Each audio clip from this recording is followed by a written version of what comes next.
Trust is calling on the government to ban peat being used in compost as part of efforts to try and limit climate change. It is one of more than a dozen international organizations asking for a switch to sustainable alternatives.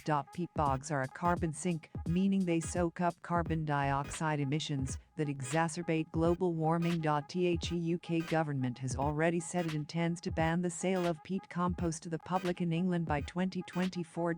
But in a joint statement on peat, the National Trust and the National Trust for Scotland, as well as similar groups including from Ireland, Korea, and Indonesia, urged the government to act now and ban the sale of peat products in horticulture entirely. They made the call to coincide with the COP26 climate summit negotiations. Peat is the surface layer of soil made up primarily of partially decomposed plant material which has developed in waterlogged and low oxygen conditions. It is filled with nutrients ideal for plant growth and is often used in compost, as well as harvested and burned as fuel. Research shows peatland traps almost twice as much carbon as forests, despite covering just 3% of the Earth's surface.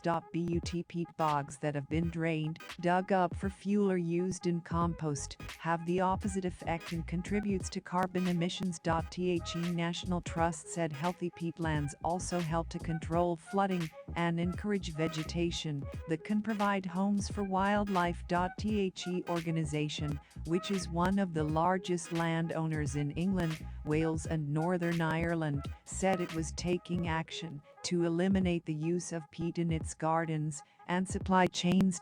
National Trust Director General Hilary McGrady said the international organizations were all taking action to eliminate the use of peat, but added we can't end this practice alone. She called on members to make a positive choice for climate and for nature and buy peat-free compost to use in their gardens, as well as check whether plants they buy are peat-free.